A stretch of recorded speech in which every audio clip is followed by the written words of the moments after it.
दोस्तों टीवी और social media पर यह बात हम सभी सुनते रहते हैं कि विजय धनुष के साथ कर्ण का कोई बाल भी बांका नहीं कर सकता था। जब तक विजय धनुष कर्ण के हाथ में तब तक उसे कोई अस्त्र शस्त्र छू भी नहीं सकता था। उस पर तो पाशुपतास्त्र भी विफल हो जाए। आखिर ये विजय धनुष था क्या, कहां से आया और क्या यह धनुष सच में एक योद्धा को अजेय बना देता था? मैं महर्षि वेद व्यास रचित महाभारत के आधार पर कहता हूँ, पूरी महाभारत पढ़ने के बाद भी ये कहीं भी नहीं लिखा है जहाँ विजय और गांडीव की तुलना की गई हो। विशेष रूप से ये बताया हो कि विजय धनुष गांडीव से बेहतर है। दोस्तों इस बात पर तो बहस होनी ही नहीं चाहिए। असल बात तो यह है कि एक धनुष धारण करने से कोई योद्धा अजय या अमर नहीं हो जाता। उस योद्धा का कौशल है जो युद्ध में विजय दिलाता है। हाँ, दिव्यास्त्रों की भूमिका अहम है। भीम ने कर्ण को एक साधारण धनुष के साथ ही युद्ध करके हराया था और उस समय कर्ण ने विजय धनुष ही धारण कर रखा था। ये बात कर्ण पर्व में लिखी हुई है। और जब 17वें दिन अर्जुन और कर्ण के बीच युद्ध हुआ था तब भी कर्ण ने विजय धनुष ही धारण करके युद्ध किया था। बात चाहे शिव जी के पिनाक की हो, कर्ण के विजय की, अर्जुन के गांडीव की, भगवान विष्णु के सारंग की, महाराज पृथु के आजगव की या श्री राम के कोदंड की, ये सब धनुष जीत की गारंटी नहीं देते।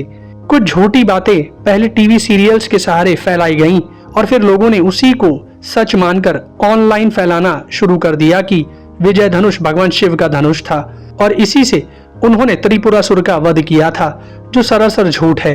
महाभारत में कहीं भी नहीं कहा गया है कि यह शिव जी का धनुष था। विजय धनुष विश्वकर्मा ने देवराज इंद्र के लिए बनाया था और इंद्रदेव से यह परशुराम जी के पास चला गया था और विजय धनुष कर्ण के पास था। ये बात खुद कर्ण ने कही थी। 17वें दिन वो खुद धनुष लाकर बोलता है कि ये विजय धनुष है जो उसे परशुराम जी से मिला है।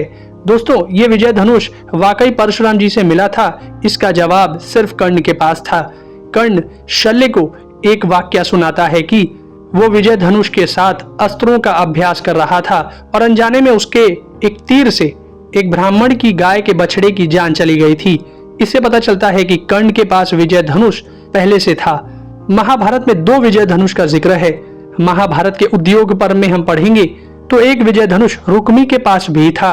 रुक्मी भी परशुराम जी का शिष्य था। अब कौन सा विजय धनुष असली है ये कहना मुश्किल है। मान लीजिए अगर शकुनी या शिखंडी विजय धनुष का इस्तेमाल करते तो वो क्या अजय हो जाते? नहीं ना। महाभारत में मुख्य रूप से 3 धनुष का जिक्र है और यही सबसे ज्यादा प्रसिद्ध भी है। शिव जी का पिनाक, विष्णु जी का सारंग और अर्जुन का गांडीव। भगवान शिव ने महाभारत के मुताबिक विजय धनुष को कभी धारण नहीं किया। ये मुख्य रूप से इंद्रदेव के लिए बनाया गया था।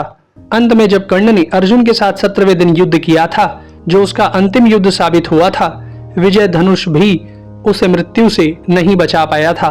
तात्पर्य यही है कि एक धनुष आपको अजेय नहीं बना सकता।